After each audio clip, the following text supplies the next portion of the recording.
Good morning, friends. I've spent years studying courage, vulnerability, and the messy, beautiful art of human connection. And if there's one truth I've learned, it's this: who we allow in our lives determines the quality of our lives. A wise woman, she doesn't make a scene. She doesn't throw words like daggers or demand explanations. No, she simply steps away. She silently cuts off 5 types of people because she knows her peace, her energy, her soul are not up for negotiation. And here's the thing, wisdom isn't loud, it's intentional. So let's talk about these 5 types of people. If you recognize them in your life, it might be time to do what a wise woman does. Release them without guilt, without fanfare, and without looking back. There is a moment in every wise woman's life when she realizes something profound. Her peace is her power, not her job title, not the number of people who approve of her, not even the relationship she's spent years nurturing. No, her power lies in her ability to cultivate inner peace and protect it like a fortress. And once she understands this, she stops entertaining anything or anyone that disturbs it. But here's the challenge. The world does not teach us to prioritize peace. It teaches us to please, to endure, to keep showing up even when our spirits are exhausted. It teaches us that saying yes makes us agreeable and saying no makes us difficult. So we carry the weight of relationships that exhaust us. We tolerate behavior that chips away at our well-being. We ignore the small, insistent whispers inside us that say, this is not okay. This is not for you. This is not where you belong. A wise woman, though, she listens to that voice. She doesn't just hear it, she honors it. She understands that peace isn't something she has to find.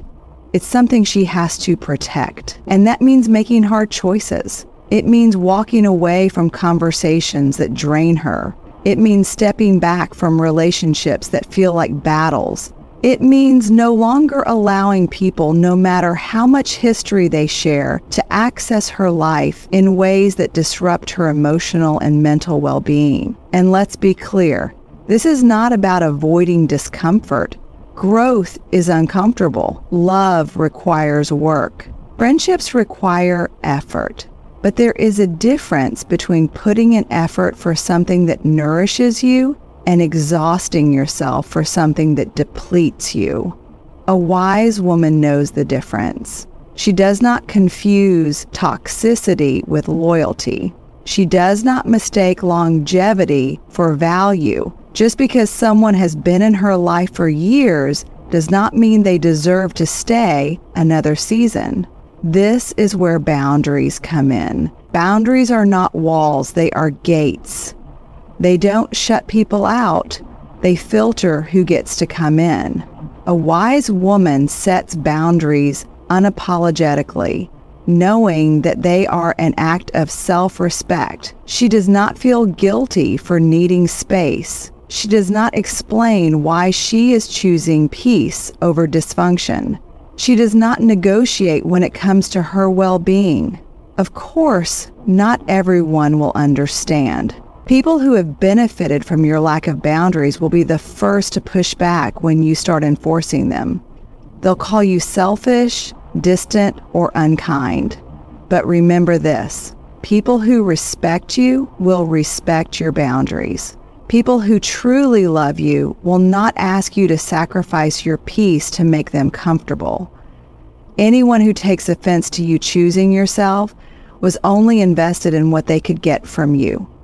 So, a wise woman does not fear the silence that comes after she lets go of what no longer serves her.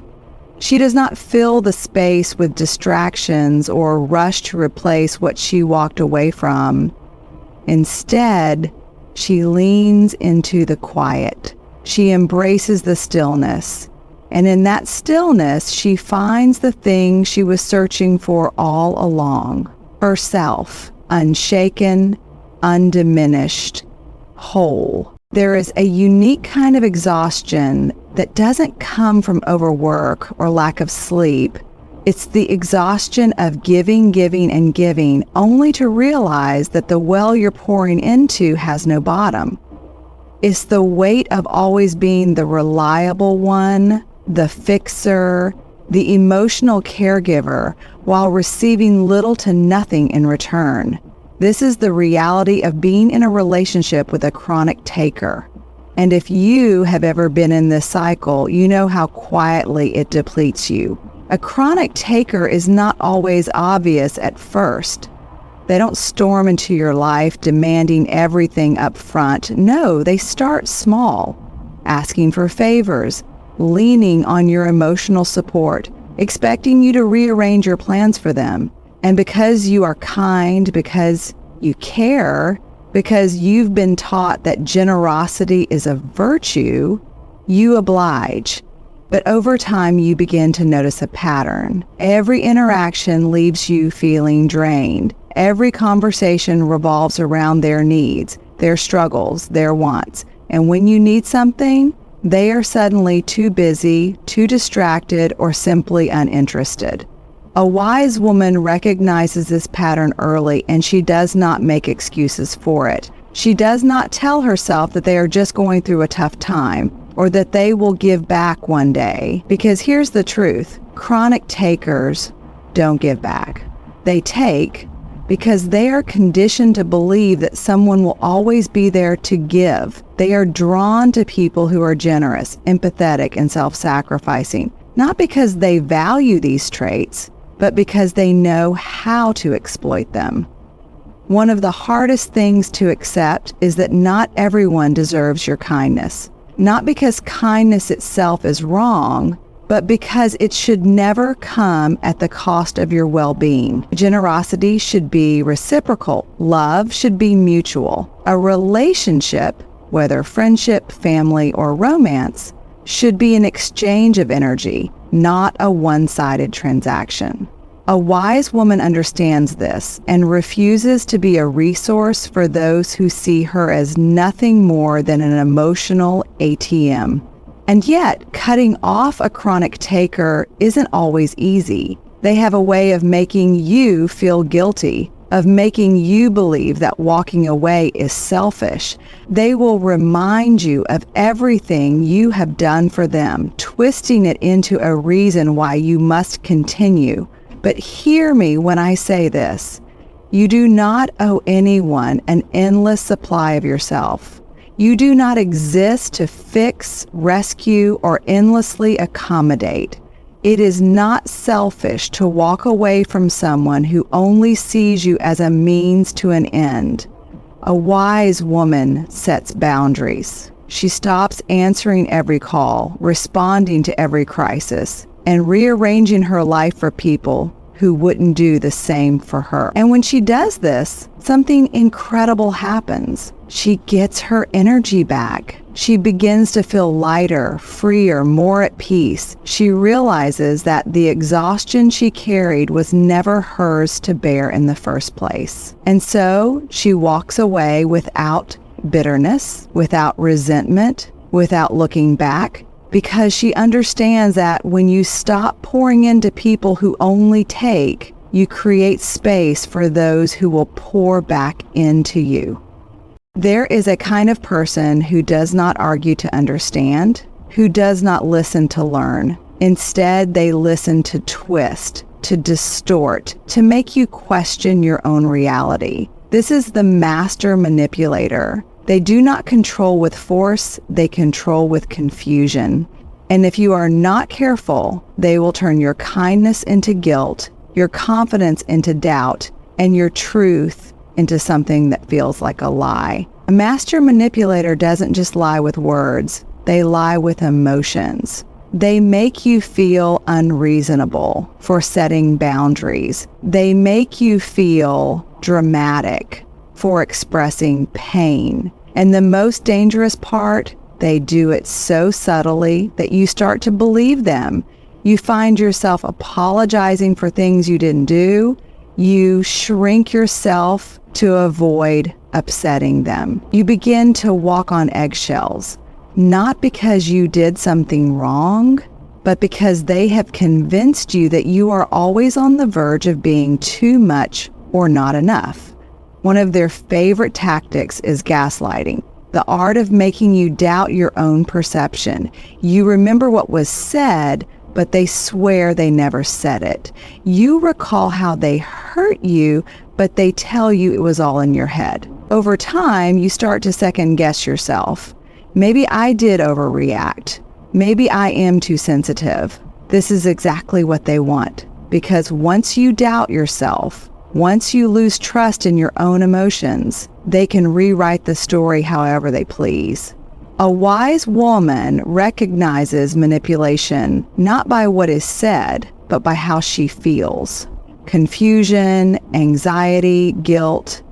These are the markers of a relationship poisoned by manipulation. She understands that love in any form should bring clarity, not chaos. And so she does not engage in endless explanations. She does not argue with someone committed to misunderstanding her. And she does not waste her breath proving what she already knows to be true. But make no mistake, walking away from a manipulator is not easy. They will not let go without a fight. They will shift from guilt tripping to playing the victim, from anger to affection, from cold silence to sudden kindness. And if you are not careful, you will mistake their temporary change for real transformation. But here's the truth. Manipulators don't change. They adapt. They do whatever it takes to regain control, only to return to their old ways once they feel safe in their power over you. A wise woman does not fall for this cycle. She chooses her sanity over their validation. She walks away, not because she needs to prove a point, but because she values herself too much to live in constant confusion.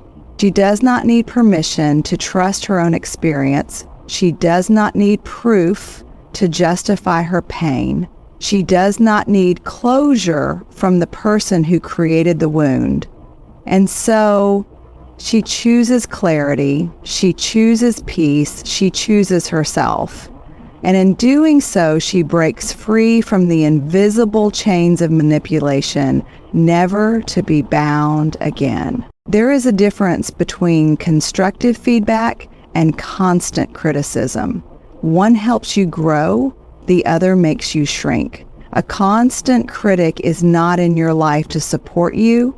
They are there to keep you small. Their words don't empower. They chip away at your confidence, your dreams, and your sense of self. And if you are not careful, you will start believing them. A constant critic is subtle. They don't outright insult you. They disguise their negativity as honesty. They say things like, "I'm just trying to help. I don't want you to get your hopes up. I'm just being real with you." But what they are really doing is planting seeds of doubt. They take your excitement and dull it. They take your ambition and weigh it down with fear. And before you know it, you start second-guessing yourself. Here's the truth. The people who truly love you will never belittle your dreams. They will challenge you, yes. They will offer perspective, but they will not make you feel foolish for wanting more. A constant critic, however, will always find a way to make you feel inadequate. If you succeed, they downplay it. If you fail, they say, "I told you so." No matter what you do, it will never be enough for them. And that is because their criticism has nothing to do with you. It has everything to do with them. A wise woman understands this. She does not take criticism personally when it comes from a place of insecurity. She knows that people who constantly tear others down are often wrestling with their own sense of unworthiness. She sees their behavior for what it is, a reflection of their wounds, not her worth. And with that knowledge, she refuses to internalize their negativity. But recognizing a critic is not enough. You must also protect yourself from them. This means limiting your exposure to their words, setting boundaries around what you share, and sometimes cutting them off completely. Not everyone deserves access to your aspirations. Not everyone should have a front row seat to your journey. If someone is only there to cast doubt, move them to the back. Or better yet, remove them entirely. Of course, doing this isn't always easy. Some critics come disguised as family, as friends, as colleagues. But a wise woman does not keep people in her life out of obligation. She does not dim her light to make others comfortable. She understands that self-doubt is already a battle, and she refuses to surround herself with people who make it harder. So she protects her spirit. She speaks life into her own dreams.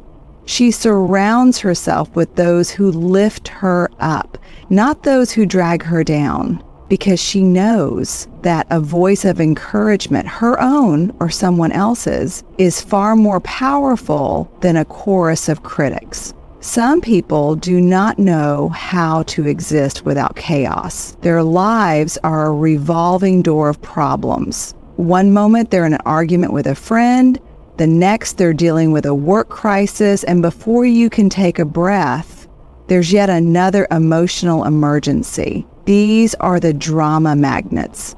They live in a state of perpetual turmoil, and if you're not careful, they will drag you into it too. A drama magnet is not just someone who has problems.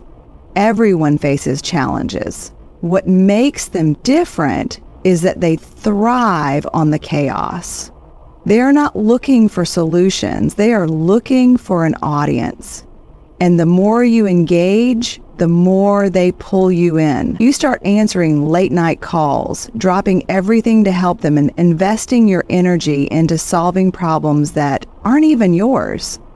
But here's the kicker. Their problems never end. The moment one crisis fades, another appears.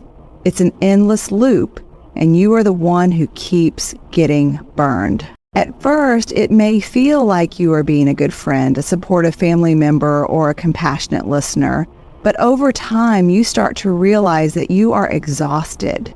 Your own peace is constantly disrupted. Your time is no longer your own.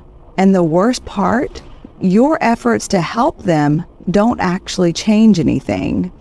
They don't take your advice. They don't make different choices, because deep down, they don't want resolution. They want the adrenaline of the next dramatic event. A wise woman recognizes this pattern. She sees the difference between helping someone in genuine need and being used as an emotional dumping ground. She understands that some people don't want healing, they want attention. And when she realizes this, she makes a powerful choice. She steps away. But stepping away from a drama magnet is not always simple. They will test your boundaries.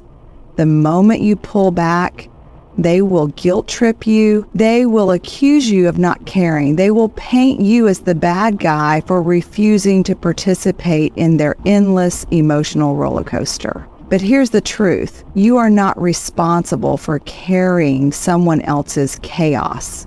It is not your job to put out fires you didn't start. A wise woman understands that peace is a choice, and she chooses it over and over again. She does not get swept up in other people's storms. She does not allow herself to be consumed by problems that are not hers to solve. She refuses to be collateral damage in someone else's self-created disaster. So she steps back. She prioritizes her own emotional well-being. And in doing so, she learns one of life's greatest lessons. You cannot save someone who is addicted to their own suffering. Not everyone clapping for you is happy for you. Not everyone standing beside you wants to see you rise. Some people do not see relationships as connections. They see them as competitions. They measure their worth against yours, silently keeping score. And no matter what you do, you will always be either a threat to them or a tool for their own self-dissatisfied.